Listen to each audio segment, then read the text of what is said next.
What's going on? You're the closer. Is that what they call me? Yeah. Thank you. You closed with Snoop yesterday. We're closing with you today. I like it. How's everybody doing? Good. When did you get into town? I got into town yesterday. Okay. I had to go do first take and all of that stuff, take care of some business, and now I am here. Okay. Well, I got to fly out of town and do a first take from Tennessee State, HBCU, tomorrow. Yeah. When you started your career, being a columnist at a national newspaper was probably the most influential job you could have in sports media. You had talk radio, ESPN blew up. You're now the most recognizable sports talk person sports media personality, I would say. How do you see your business changing with streaming and social media and what you have to do to sort of stay on top? Well, you've got to diversify. You've got to make sure that you're paying attention to what the audience wants. You have to understand that who your audience is and where they are. The audience that listens to you on radio might be different than the audience that's watching you and listening to you on your podcast and your YouTube show. Might be different than the audience that's watching you at 10 o'clock in the morning on First Take. For me personally, it's not that challenging from the standpoint that working at ESPN, there's always been a potpourri of shows. What you saw from me on First Take might be a little bit different than what you saw from me on NBA Countdown. It might be a little bit different than what you saw from me when we had Outside the Lines. Might be a little bit different than when you see me on the Sports Center. A lot of times also the personality that you're working with comes into play. Somebody that's hosting the 6 o'clock Sports Center might be different than somebody that's hosting the 11 o'clock, might be different than somebody that's hosting the overnight. You're coming on before games, so you have a certain attitude. And then another show, you're coming on post game. So it's a different attitude because you saw a different, so you got some highlights. You saw a different level of excitement that you want to ingratiate yourself with and gravitate to. And so I've always been about the business of making sure that I was multifaceted in my presentation and my delivery, and just to make sure that I'm appealing to the audience and being mindful and cognizant of who actually is out there watching at a particular moment in time in the day or what have you, and what you need to do and what you need to deliver, because everybody's looking for something different. Yeah. Where do you think the most people watch you now? Is it on ESPN? Is it YouTube? Is it some other social network? Well, I would tell you, once upon a time, I would have easily said it's ESPN, and you can easily say that now because of the success of First Take. I mean, when you think about the audience, at 10 o'clock in the morning when people are at work or in school or whatever, we're averaging nearly 500,000 viewers live over video. I personally average over 2 billion views a year, so I know that. And then that's just with First Take. That doesn't take into account Sports Center and NBA Countdown. And then now that I've got my YouTube show, I've had it for about 18 months now. I've got about 877,000 subscribers. This month alone, I did over 18 million views. I've had over 2.2 million watched hours and stuff like that. And so you're looking at those numbers and you're saying, well, that's just 3 days a week. And that's me talking about pop culture and entertainment with the P. Diddy scandal or whatever. And, it's not me getting into sports as heavily. It's not even getting into politics as the election draws near, especially because there were times that I was talking about Trump. I was talking about Kamala Harris. I was on the air 8-9 months ago saying Joe Biden needed to step down. It just ain't there anymore. I was saying that. I didn't say it enjoyingly. I said, you certainly don't want to be denigrating the president of the United States or anything like that, but I saw what I saw. And so for me, talking to that audience, knowing that they're not familiar. At one time, they weren't familiar with that, but then those algorithms kick in. You talk about it enough, all of a sudden your name comes up. You make headlines, and then they attach you to those subject matters, and then before you know it, you have an even bigger audience that you never anticipated. And so I think the exciting part for me is the answer to that question is ESPN, but it was definitively and very quickly ESPN.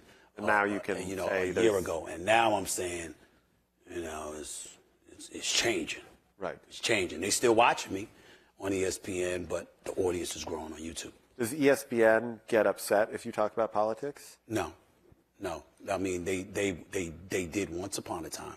And I think that Jimmy Pitaro, the president of ESPN, he came on in 2018, and when he took over for John Skipper, who had exited, he was on the record saying that we need to veer away from politics, and there was a whole bunch of my colleagues that were very upset with me for co-signing that mandate.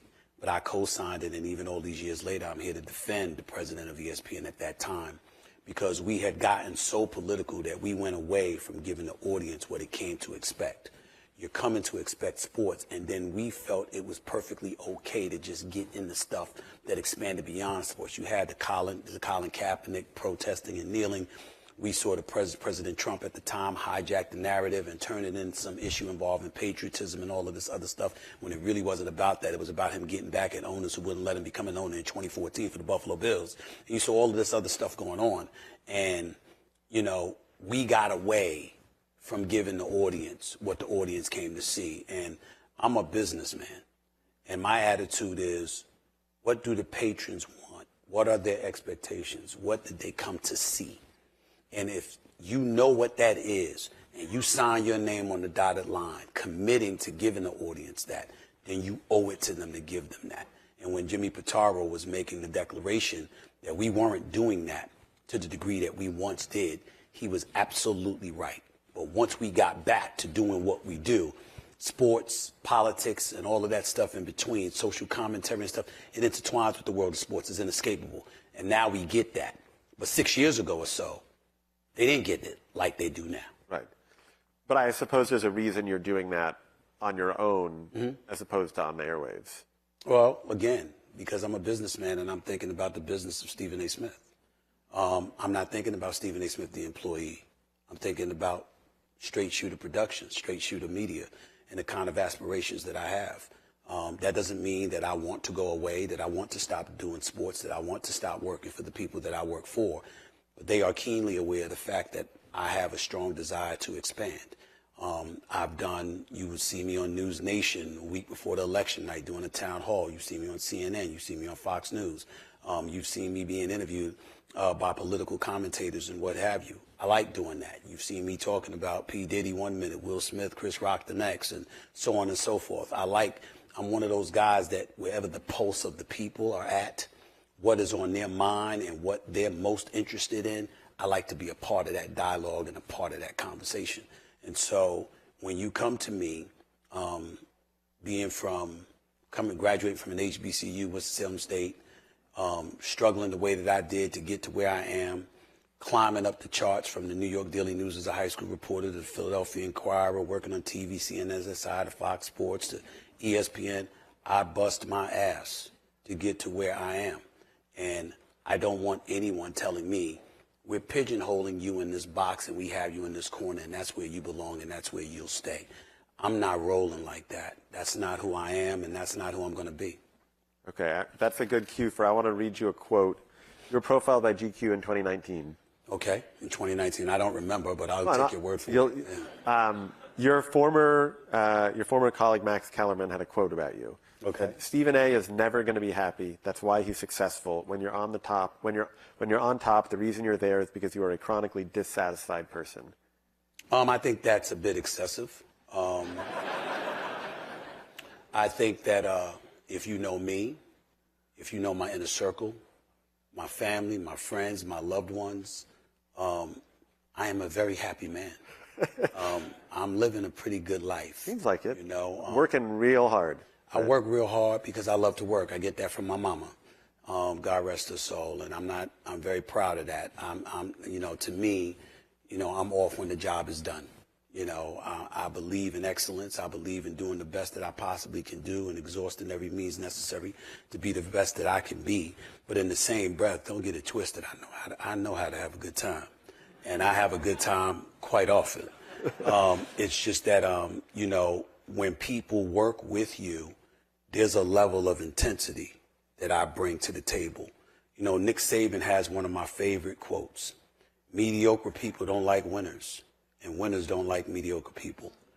And I listened to that, and I nodded my head in affirmation, because you can work with people, and I'm certainly not talking about Max Kellerman here, but you can work with people, as I have in my career, and you run across people that they're fine with getting by.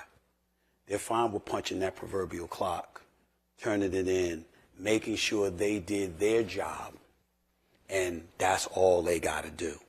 No, there's a result at the end.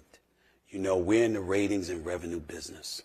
Are we winning? I don't care who I'm working for. This is one of the reasons that I believe that I'm one of the greatest people to work with, because I think about my partners just as much as I think about myself. Are we winning? If I'm winning, but you're losing, we're losing, because we have not achieved success for the both of us. Right. We know what the mandate is. And when you run across people that don't care about whether or not somebody else is winning, and all they're concerned about is the fact that they got theirs, they're very easy to spot. They're not difficult to locate. And when you have to work with them every day and you're committed to success, that's a very difficult proposition to partake of on each passing day. And I'm one of those people that I may not say much, but I want you to be uncomfortable with me. I want you to be uncomfortable around me. I want you to be around me and, you want to get away from me as fast as you can. If you're mediocre and you satisfied with being mediocre and you don't give a damn and you don't care about the results, you don't care about winning, I want you uncomfortable. I really, really do. People like the late, great Kobe Bryant, God rest his soul. You knew his mentality. Michael Jordan has been a friend of mine for years. You knew his mentality. I mean, these are people that were winners. And I believe in being a winner and exhausting yourself to do it. I'm curious, you made the comment about people who are out for themselves, and I'm going to preface it by saying that's not what I'm implicating for you here, but you're in the middle of negotiating a really big new contract, right? Okay. At the same time that ESPN is firing a bunch of people. Do you see how that might rub some people the wrong way? I can see that. I don't give a Let me answer that question why. That is one question. I'm not offended by the question, so I want to make sure you understand that. But that is a question that I'm not going to take from anybody. And I'm going to tell you why. I can't count the amount of examples where I saw people getting laid off, and then I see somebody come up right behind and get some contract. Business does business. You never know what's behind the goal of a business per se. What you do know is the work that you put in. If you're smart enough, what value comes with that work. And then at the same time, you also pride yourself in being very, very reasonable. I haven't, and I'm not going to talk about my contract negotiations with ESPN. They are ongoing. I think the talks have been very pleasant. I think we're making progress. We'll see what happens. If it works out, it works out. If it doesn't, I've got decisions to make because I got a future to think about. But I'm not going to sit up here like a baby and a child, understanding the world of business and what it entails, and whine and moan about whatever. At the end of the day, here's what it comes down to. The industry has changed. The people who are not paying attention to the changes that have taken place are going to get lost in the shuffle. It's not what it used to be. There was a metamorphosis that kicked in, a change that took place when I was in the newspaper industry and they were transitioning to .com, social media. The advent of social media came about. You had people that were starting podcasts. Newspapers was getting left by the wayside, and you had newspaper journalists whining about the industry. Well, are you blind? You are reporters. You see what they're doing. You got to come up with something else, okay? Sports radio. That had grown, that had blown up. But podcasting came about. Why? Because people didn't want to punch a clock and have to watch a show or listen to the show at one specific time. They wanted the flexibility of being able to call up your content whenever they wanted to, et cetera, et cetera. You saw how the business was changing. What are you going to do about it? Same thing with television. Now we've got streaming. Linear television is supposed to be dying. I will remind you, linear content is not. Linear television is. That means somebody doesn't want to have to buy a big-ass TV to watch it in their house when they get home from work or whatever. They want to be able to watch it on their phone. They want to be able to watch it on their iPad. They want to be able to watch it on their laptop. This is what they want to be able to do. You have to know these things. In the process of knowing these things, you build an audience. You build content. You're a content provider. You're doing all of these things. And then the people that you work for benefit from that. They master how to monetize it, or at least they hope to. And they go about the business of putting it out there so folks can get paid. And then when it's your time, you're supposed to act oblivious and ignorant to all of that and say, let me think about everybody else but myself, when I've been working all of these years and didn't ask for, and my contract wasn't up. I didn't ask for a contract extension. I didn't ask somebody to rip it up or whatever. My deal was there. You're locked in until June 2025. I've honored my word. I showed up, I performed, I did what I needed to do.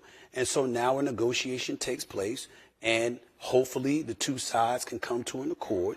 And if we can't, we can't. But business is business. I harbor no animosity whatsoever. All I ask for anybody out there that's looking at me is to understand, just like a business has a right to look out for its business, Stephen A. has a right to look out for Stephen A.'s business.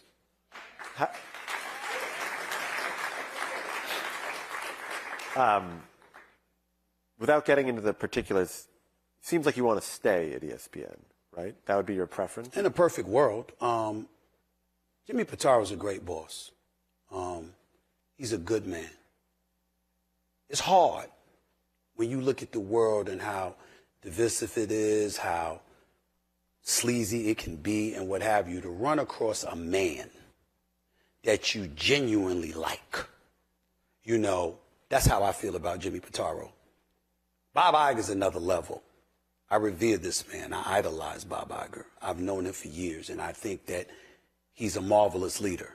And what he has done for the Disney family, to be in-house and to see the obstacles and to see how he's maneuvered his way through that terrain for that 16-year run before he retired, and what he had to facilitate cleaning up once he got back, despite so many reports and troubles and all of this other stuff. To have a relationship with somebody like that where you see him give you advice about you personally, about your personal affairs, about things that have nothing to do with the job, but it's going to help you grow as a human being and as a man. I can't say enough about him. You don't have that every day. And so on that level, when I think about that, I think about a Burke Magnus, who I've got a good relationship with, the Dave Roberts, who I've had a long-standing relationship with. Yeah, on that level, you don't want to leave when you have people like that. But they are fully aware that while I have a desire to still do some of the things that I do, I also have a desire to do my own thing.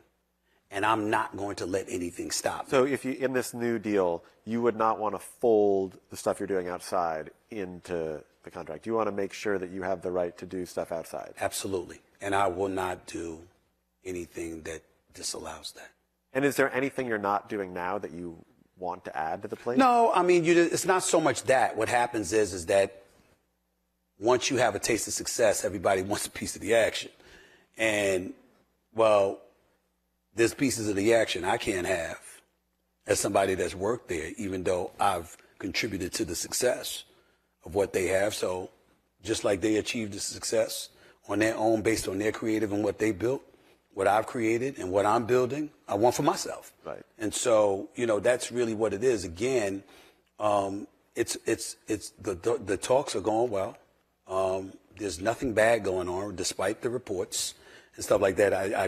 I'm alarmed at how ignorant folks are. I don't think the reports are that things are going bad. The reports are that, you know, well, they offer X, you want Y. Well, they've been wrong. How about that? Okay, they've been wrong.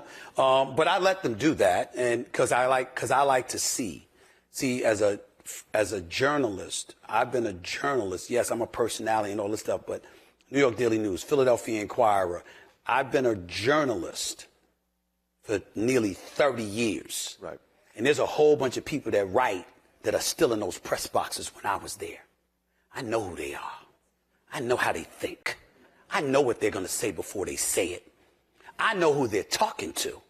I know who leaks information to them. I know this, okay? They're not fooling the damn soul. I just let them do it because I want to see who's going to. Because I like to see who's going to have the audacity to smile in my face when you say something. I had somebody, I'm not going to mention his name because I don't want to put him on Front Street, but I had somebody write a story about a colleague of mine and something negative that they had to say about me. And that bastard was in front of my face. I assume we're talking about Pat McAfee. No, not at all. I swear to you. I said, I'm not talking about my colleague. I'm talking about the reporter. No, I know. I thought the story was about... No, it's nothing about Pat McAfee. Got it. And so that reporter was in front of my face 3 weeks earlier, interviewing us when we had the town hall in front of the media. Never mentioned a word about what the person said. Not a syllable. And then I read the paper, and I'm like, he ain't asked me about this. But you took that quote and you ran with that. You know, you watch stuff, and I'm in the business, and I've been in the business for years, so I know this.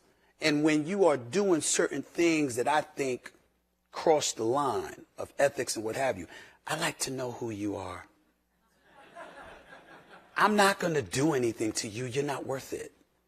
But I like to know who you are, just so I can look at you. And when you look at me, you'll know, I know who you are. That's all. You mentioned being a journalist.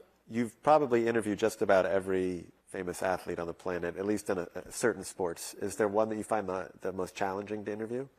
The most challenging interview? I don't find anybody the most challenging interview as long as they know how to talk. As long as you know how to talk, I feel I can interview a cockroach, to be honest with you. I can talk to anybody. Is there someone you haven't interviewed that you want to? I want to interview Barack Obama. I want to interview Barack Obama. I want him to sit in front of me and defend some of the people he defends to my face. I want him to take some of the positions that he takes. I'm not going to say I don't want to interview Donald Trump.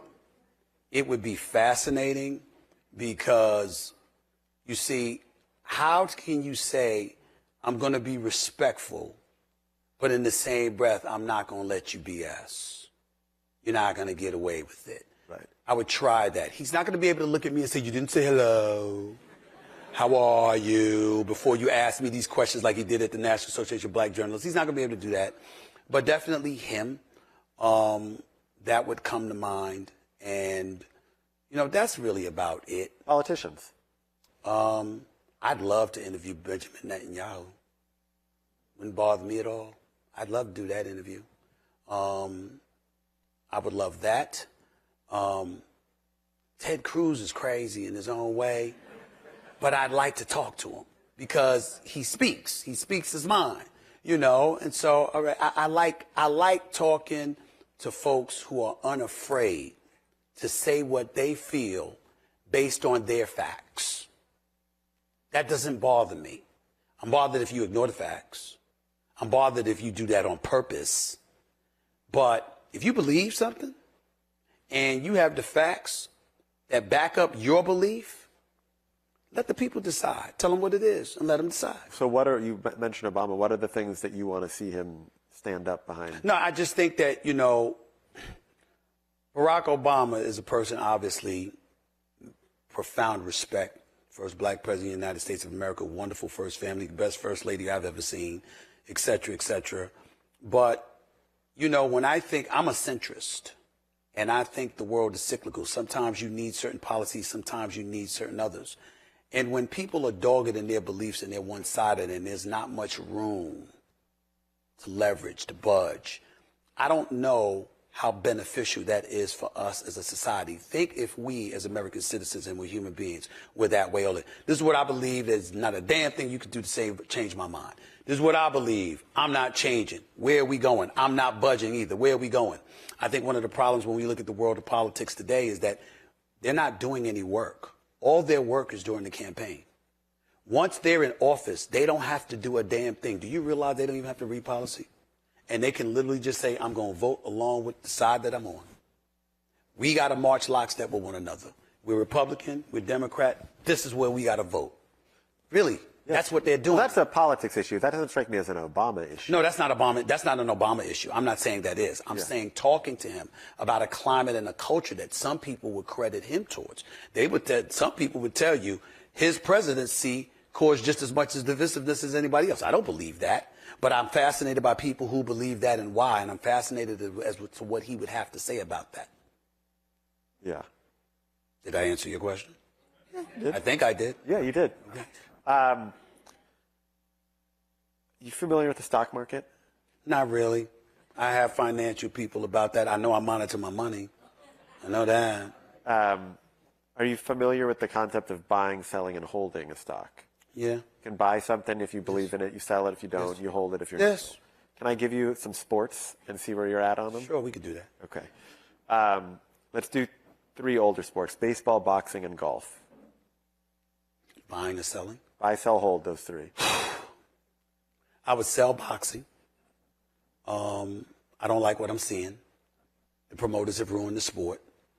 They need somebody like Dana White overseeing the sport so you can give us the fights we want to see when we want to see them, as opposed to dudes being able to avoid one another because they might get knocked out, and then obviously it will compromise their revenue generating ability. But we also need to do a better job of taking care of the boxers. I think Capitol Hill has to get involved in that regard. I would tell you that I'm buying baseball. Having a good year. And well, it's not just that. I think the rules changes, the pitch count, the shifting, the clock, the game has sped up. We're seeing more athleticism that's been incorporated in the sport of baseball. I think that's going to contribute to diversifying the sport. Now, it was only about 6% black a couple of years ago. It's crawling up, but I think that you'll see more athleticism coming into the sport. I think that's important. And what was the other sport? Golf. You're holding golf. Golf. Look, I know Tiger Woods was there. And I understand it's a meritocracy and you got to be able to play. But there is nothing about golf that says to me I'm invited. Nothing. I mean, it costs a boatload of money to be a member of a club. You understand? You got to buy your golf clubs. You understand what I'm saying? You're losing balls all the time. They ain't cheap. You got to have a caddy. You got to have a cart because you're not trying to walk 18 holes. And, it's at a country club that, the only time you really see black folks there is they're working.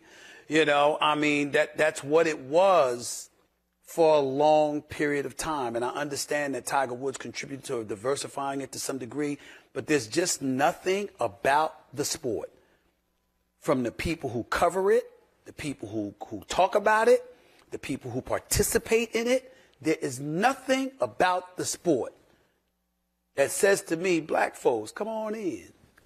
I don't see that in golf. Yeah. So I'd sell that. Okay. Selling 2, 1 buy. Good. 3 sports on the rise: UFC, WNBA, soccer. Well, soccer's international. Soccer's not going anywhere. It's on the rise in America. Yeah, Messi in Florida, that's nice. But the bottom line is, as long as the NFL exists here, you're behind the curve because, football is football in America. NFL, it ain't soccer. So I would say that it's on the rise. It is what it is globally. On America, it's an incremental rise. I think that when you look at the UFC, I think the UFC is very popular. I think Dana White has done a marvelous job in growing the sport the way that he has. It's great to see great matches. I just think they got to get more, and it won't happen per se. But I think that something that would go a long way towards elevating the success of the UFC is to incorporate the knockout even more. America loves knockouts. Yeah, when you watch him, we don't want to see see submissions. Yeah. We don't want to see guillotine chokeholds. Yeah, all right, that's fine. Wow, okay, but you don't want to see somebody. I saw John Bones Jones get into the octagon one day. He maneuvered left, maneuvered right, grabbed this guy by both of his arms and choked him with his own arms. It was over in 45 seconds. That's not box office. But Conor McGregor knocking out Aldo in 13 seconds, you still saw that knockout. Yeah. So it's what Americans appeal to. So I would say that's going to still be on the rise. Plus, boxing has helped the rise of the UFC because of the organizational structure that Dana White has made sure to ensure, or rather was incorporated, and I think that helps them. Now, what was your third sport? WNBA. Definitely on the rise. I think the women have done a marvelous job, but we're not going to run from the elephant in the room. Caitlin Clark, you better recognize. Average 17,000 in attendance at home, 15,000 on the road. Attendance increased by 319%. Merchandise sales up like 450%. Not most, not all, but there was some jealousy. There was some resentment. And it's very, very understandable. You've got sisters that were in the WNBA that toiled through that terrain, that bust their tails to be the best that they could possibly be and uplift the sport, and couldn't get the notoriety, couldn't get the television coverage, couldn't get the media coverage, couldn't get the sponsors and advertisers bought in, couldn't do any of that. Well, you know something? Caitlin Clark changed all of that. 2 weeks on the job, she had him on chartered flights. 2 weeks, okay? Attendance soared. WNBA draft ratings, opening night ratings on ABC, et cetera, a rising tide lifts all boats. Magic Johnson and Larry Bird were champions. But when Michael Jordan came along, they said, yo, this brother different. And we gonna ride this wave because that benefits us all. I think that a lot of the ladies with the WNBA were slow to get to that point. And that's what hurt them. But I think they're here. The ratings for the playoffs have been great. But nothing like Caitlin Clark. She is a galvanizing force of nature to be reckoned with. And I think that she has done wonders and will continue to do wonders for women's basketball. I think it was stupid for Team USA to not have her on the team, because you should have had her on there, because she would have blew up the popularity of the sport globally, which would have assisted in the sport growing even more. And I think that that was a missed opportunity, but I don't think it's going away. It shouldn't go away. And I think the WNBA is going to be here to stay. Okay, we'll end on NBA then. What's your finals prediction? Well, right now, I think the favorite has to be the Boston Celtics. I would tell you that a lot of people are talking about the Oklahoma City Thunder. They're the best team in the West. I find it hard to count out Jokic in Denver. I just find that very, very difficult to believe. And I'm not sleeping on Minnesota with Julius Randle, Anthony Edwards, Rudy Gobert, etc. If I had to pick, I would tell you it would be Boston versus the Denver Nuggets. But I have a license to be fluid. You got a long ways to go. Yeah, a license to be fluid. Thank you for being here. Thank you.